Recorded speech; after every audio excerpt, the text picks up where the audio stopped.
Hello दोस्तों, नमस्कार। स्वागत है आप सभी लोगों का स्टडी आईक्यू पर। स्टडी आईक्यू के साथ आप लोग जुड़ चुके हैं। मैं शुभम सरथालिया एक और विषय पे, एक और टॉपिक पे बात करने के लिए आ गया। आप चाहें तो इंस्टाग्राम, फेसबुक या टेलीग्राम के माध्यम से मेरे साथ कनेक्ट कर सकते हैं। कोई भी आपका डाउट है, कोई आपकी क्वेरी है, आप मुझसे पूछ सकते हैं।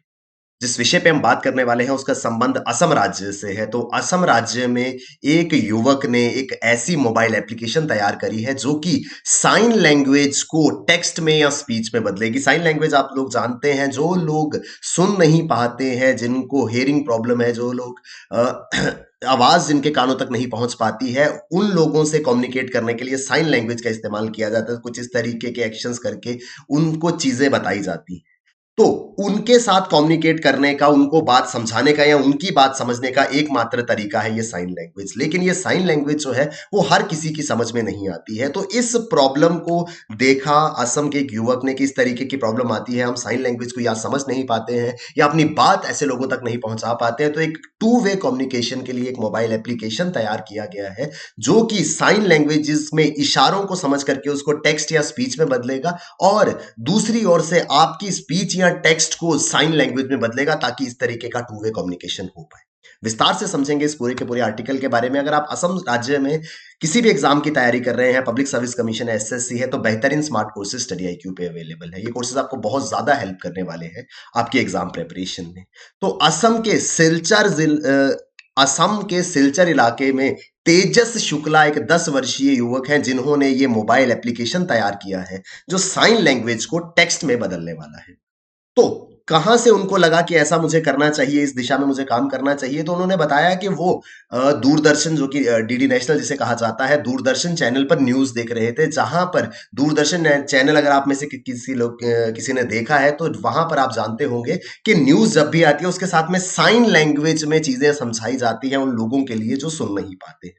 तो तेजस ने ये चीज़ महसूस की कि इस तरीके की न्यूज़ जो है, साथ में न्यूज़ के साथ में साइन लैंग्वेज के माध्यम से चीज़ें समझाई जा रही हैं। लेकिन क्योंकि उनको साइन लैंग्वेज का ज्ञान नहीं था, वो समझ नहीं पाए कि ये क्या कहना चाह रहे हैं साइन लैंग्वेज में। तो उन्हें लगा कि अगर एक आम इंसान को साइन लैंग्वेज नहीं समझ आ रही है, तो कभी किसी ऐसे व्यक्ति से जिसको सुनने की समस्या हो, हियरिंग इम्पेयर्ड हो, उनसे बात करने में तो बहुत ज़्यादा प्रॉब्लम आएगी। तो उनको लगा कि हमें कुछ ऐसी चीज़ की ज़रूरत थी, एक ऐसे माध्यम की ज़रूरत थी जो इस साइन लैंग्वेज को नॉर्मल स्पीच में बदले और नॉर्मल स्पीच को इस साइन लैंग्वेज में बदल दे। तो ये है तेजस शुक्ला जिन्होंने ये एप्लीकेशन तैयार करी है। Since he was unable to understand the sign language, he decided to find a way to it. उन्होंने देखा कि जो न्यूज़ के अंदर साइन लैंग्वेज समझाई जा रही है, उनकी समझ से बाहर थी। तो उन्होंने सोचा कि क्यों ना एक ऐसा रास्ता खोजा जाए, एक ऐसा रास्ता निकाला जाए जहां से वो ये साइन लैंग्वेज को समझ पाए। Thinking of doing something with the help of technology to bridge the gap of communication barrier. अब ये क्या था? ये दरअसल एक कम्युनिकेशन बैरियर था।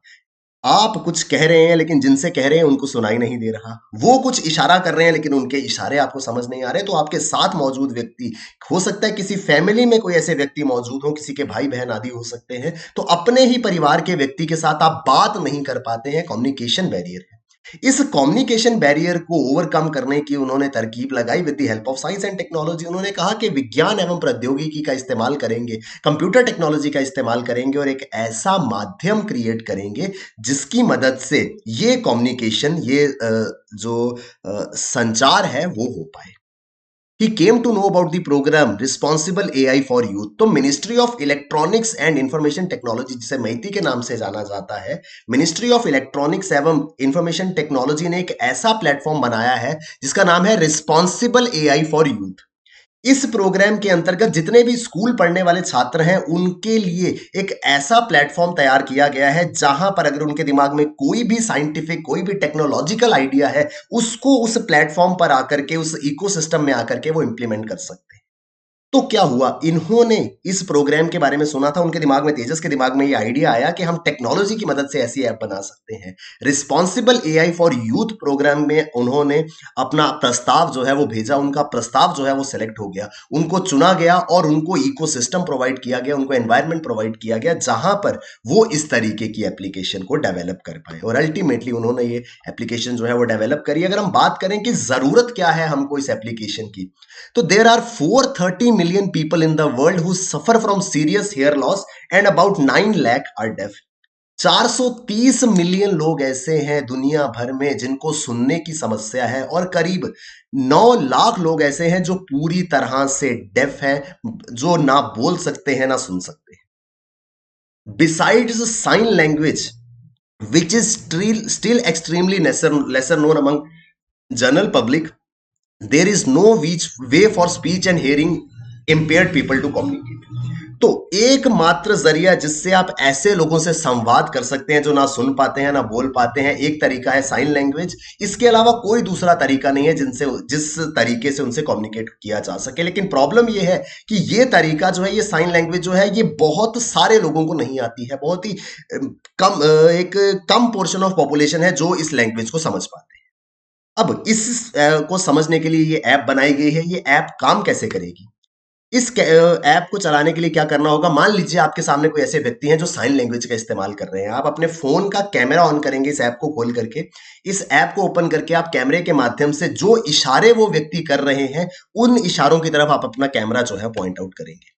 कैमरे की मदद से ये ऐप अंडरस्टैंड करेगा कि इशारे क्या किए जा रहे हैं, उसका अर्थ क्या है। वो उन साइंस को, उन सिंबल्स को कन्वर्ट करेगा स्पीच में या टेक्स्ट में।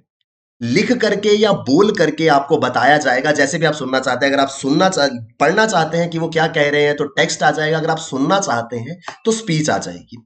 इस तरीके से आप एक हेयरिंग इम्पेयर्ड पर्सन की, एक डेफ पर्सन की, एक म्यूट पर्सन की बात सुन पाएंगे, समझ पाएंगे। और फिर जब आप उनको जवाब देना चाहते हैं तो एप्लीकेशन जो है वो टू वे कम्युनिकेशन करेगा। वो आपका स्पीच या आपका टेक्स्ट सुन करके उसको साइन लैंग्वेज में कन्वर्ट करेगा और फिर आप अपना फोन रोटेट करके उनको बता सकते हैं। वो साइन लैंग्वेज के इशारे उनको फोन पे नजर आएंगे। इस तरीके से ये टू वे कम्युनिकेशन हो जाएगा और उन लोगों से आप बात कर पाएंगे साइन लैंग्वेज को कन्वर्ट करके। It will convert your text into sine language with the help of a virtual robot. तो वर्चुअल रोबोट जो कि ऐप के अंदर एक प्रोग्रामिंग के जरिए फिट किया जाएंगे, उस तरीके से ये जो स्पीच है आपकी वो साइन लैंग्वेज में बदलेगी। तो ये पूरा का पूरा जो इनिशिएटिव है वो इन लाइट आया वर्ल्ड डिसेबिलिटी डे के कारण, क्योंकि हाल ही में वर्ल्ड डिसेबिलिटी डे मनाया गया। हर साल international Day of Persons with disabilities celebrated on December 3। हर साल 3 दिसंबर को अंतरराष्ट्रीय दिवस मनाया जाता है विकलांग व्यक्तियों के लिए, जो कि यूनाइटेड नेशन, संयुक्त राष्ट्र और दुनिया की बहुत सारी संगठन जो है, बहुत सारी ऑर्गेनाइजेशंस मिलकर के मनाती हैं। The International Day of Persons with Disability was first proclaimed by UNGA in 1992। पहली दफा 1992 में संयुक्त राष्ट्र की महासभा द्वारा घोषित किया गया था International Day of Persons with Disability. क्यों मनाया जाता है, क्या इसके पीछे लक्ष्य है? It aims to promote well being and rights of the person with disability and increase the awareness of situation of person with disability in social, political, economic and cultural life. इसका उद्देश्य यह है कि विकलांग व्यक्ति जो हैं उनके कल्याण और अधिकारों को बढ़ावा देना और सामाजिक, राजनीतिक और आर्थिक के साथ साथ सांस्कृतिक फ्रंट पर उन लोगों को क्या समस्याएं आती हैं उसके प्रति जागरूकता बढ़ाई जाए, सो दैट वो लोग जो है उनके साथ में एक सपोर्ट सिस्टम के रूप में सभी लोग मिलकर के काम कर सके। इस उद्देश्य के साथ इस दिन को मनाया जाता है। तो आई होप असम राज्य से ये आर्टिकल था आपको समझ में आया होगा। अगर आप असम स्टेट एग्जाम्स के लिए प्रिपेयर कर रहे हैं, स्टडी IQ पर बेहतरीन कोर्सेज आपको मिलेंगे और स्टडी IQ के सभी कोर्सेज में प्राइस हाइक होने वाला है 1 Jan से। तो प्राइस हाइक से पहले पहले इन कोर्सेज में एनरोल करें सो दैट आपको कोई भी एक्स्ट्रा कॉस्ट बेयर ना करनी पड़े। Thank you very much, all the best, keep working hard, bye bye, take care, Jai Hind.